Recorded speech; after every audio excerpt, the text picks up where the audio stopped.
ओ hello hello hello टाकू hubs. तो आज आपको मैं एक चीज़ बताने वाला हूँ। मैंने अपनी पिछली वीडियो में क्या बोला था, Shibuya incident is just a trailer, असली माल तो अभी आना बाकी है। सो जुजुत्सु काइसेन को सीज़न 2 देख के कैसा लगा?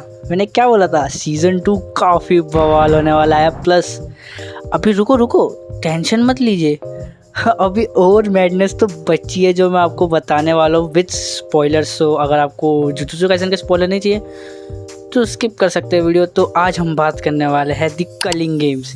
जैसे कि हमने सीज़न 2 के एंडिंग में देखा था कि भाई केंजाकू ने एंड में सारे जो नॉन सोर्सरर्स है उनका ब्रेन को ऐसा चेंज कर दिया कि वो सोर्सर बन जाएंगे। और प्लस जिनके ऊपर उसने सील लगा रखा था, लाइक मेगुमी फुशिकिरो की सिस्टर है, वो भी फाइनली वेक हो चुकी है। और जो आगे जाके बवाल होगा ना उस चीज़ को लेके, उसके बारे में बाद में बात करेंगे। पर और केंजाकू ने जितने लोगों के साथ बाइंडिंग बा बनाई थी वो फाइनली ख़त्म हो चुकी है। और इसके बाद क्या होना है, of course hit chaos.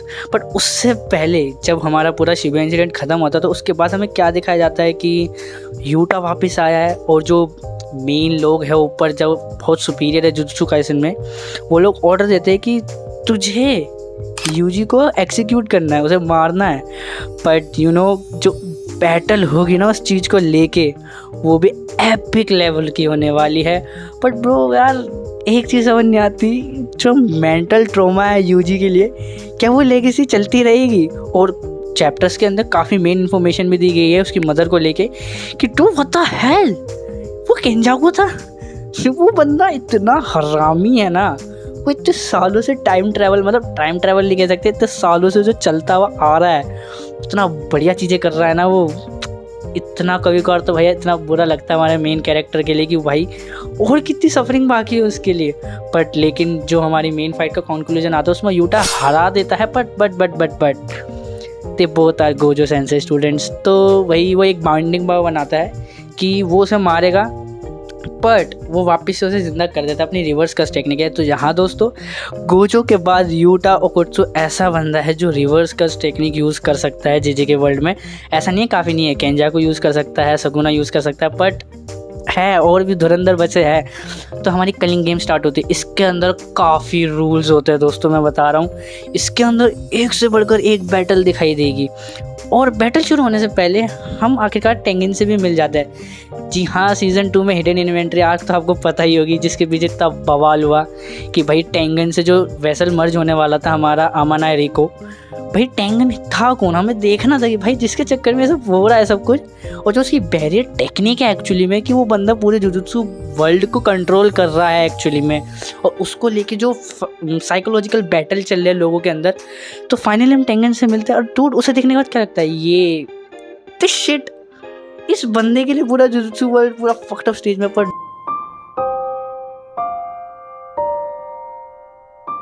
Bro, उस बंदे के चक्कर में नहीं, हमें एक डायलॉग भी बोला जाता है कि भाई जो डेस्टिनी है वो अपने आप को रिपीट करती है। लाइक जैसे कि मैं हूँ, अगर मैं आगे जाके कहीं पहुँचता हूँ और मेरा मरना लिखा है तो मैं उसी के हाथ से मरूंगा। पर लेकिन जहाँ पे टोजी फुशिकिरो आएगा वो डेस्टिनी की मार के रख देगा। और काफ़ी हद तक हम कह सकते हैं कि जो हालत है आज जुजुत्सु काइसेन के वर्ल्ड में, वो टोजी फुशिकिरो का ही हाथ है उसके अंदर।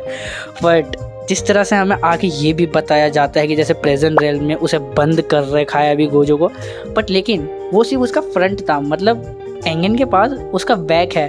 तो मतलब हमारे जितने भी ये मेगुमी फुशिकिरो, यूजी, इन सबको एक बंदा या बंदी, मेरे को नहीं पता क्या है वो, उसे ढूंढना है जो हर एक, मतलब कहते हैं ना, कर्स स्पिरिट, कर्स टूल, हर किसी को न्यूलीफाई कर सकती है, ख़त्म कर सकती है। तो वो गोजो को वापस ला सकते हैं, एक होप तो है। बट कलिंग गेम के अंदर जाना पड़ेगा हर किसी को। एक कॉलोनी में जाने, मतलब एक कॉलोनी नहीं होती, एक एरिया, उसके अंदर जाने से पहले एक हमारा कोगाने टाइप का एक सिस्टम है जिसे हमें बताना पड़ता है कि भाई वो लोग एंटर कर रहे हैं उसके अंदर। और भाई जुजुत्सु काइसेन आगे जाके मैं बता रहा हूँ, फाइट्स के मामले में तो भाई खतरनाक होने वाला है। कुछ पैनल्स तो ऐसे कि ब्रो उनको वॉलपेपर पे भी लगा सकते हो। और किसने कहा था टोजी फुशिकिरो की तरह एक बंदा कोई नहीं आ सकता? भाई माँ की आगे जाके ऐसा बवाल करने वाली है ना।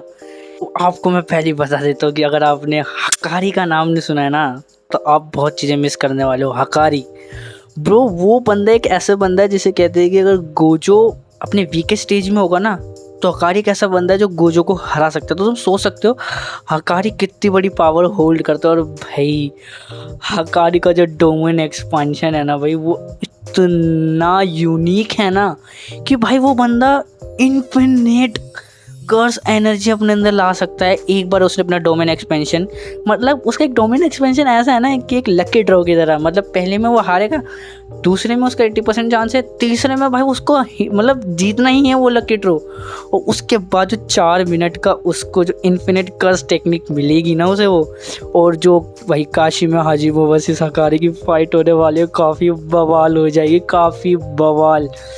और भाई ये फाइट इतनी बवाल है ना, तुम सोच नहीं सकते कि कितनी मैडनेस भरी हुई है इसके अंदर। कि कलिंगहेम भाई तुम मान नहीं सकते, उसके अंदर भाई ब्लैक होल तक बनता है। ब्लैक होल मतलब यार तुम्हें कैसे बताऊं, जो सब पूरी चीज़ को खींचता है। और केंजाकू भाई इतना कमीना बंदा आज तक नहीं देखा है मैंने। और वेट अंटिल 212 चैप्टर, जो सफरिंग है ना भाई वो आगे बढ़ने वाली है यूजी के लिए हमारे यार। और सबसे मेन बात, गोजो गोजो गोजो।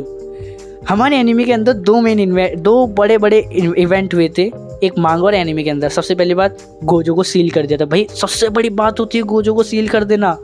गोजो को सील करना इतनी आसान बात नहीं है। पूरा जुजुत्सु काइसेन का वर्ल्ड अपसाइड डाउन में चले जाएगा, पूरा केओस हो जाएगा। और प्लस 236 चैप्टर तो आपको पता होगा, जो उसकी हालत करी है, they cut him in half, slice कर दिया पूरा भाई। बट जो अभी रिसेंट चैप्टर आ रहे हैं तो आपको पता होना चाहिए कि क्या बवाल होने वाला है। तो आप यार देखो, बहुत सारी मैडनेस है और शिबुया से ज़्यादा मैडनेस है इसके अंदर कि मैं एक्सप्लेन नहीं कर सकता कि भाई जब माँ की कुछ ऐसा करेगी आगे जाके। यूटा की फाइट भाई एपिक लेवल की। और भाई हमें ये भी पता चलेगा कि कितने सारे इंकारनेटेड प्लेयर है जो पुराने एरा से नए एरा में आए हैं। और ये भी पता चलेगा कि मतलब वो ऐसे कैसे ऑपरेट कर रहे हैं कि मॉडर्न एरा में उनको ब्रेन को लेके बहुत सारी बातें बताइए जो आपको पता नहीं है, आपको अच्छा लगेगा। और काफ़ी सारी बैक स्टोरीज है जो आपको अच्छी लगने वाली है। तो आप जुजुत्सु काइसेन के साथ बने रहिए। और मैं फिर कह रहा हूँ सीज़न 3 गोना बी मैडनेस से भरा होना चाहिए और होगा, मैं गारंटी देता हूँ। जुजुत्सु काइसेन सीज़न नंबर 3 जो होने वाला है ना, एपिकनेस। तो भाई अब देखते रहिए, जो अभी भी चल रहा है ना उसके अंदर, मैं नहीं बताऊंगा, अभी बहुत स्पॉइलर दे दिया है मैंने, बट आप देखिए, आई एम प्रीटी श्योर।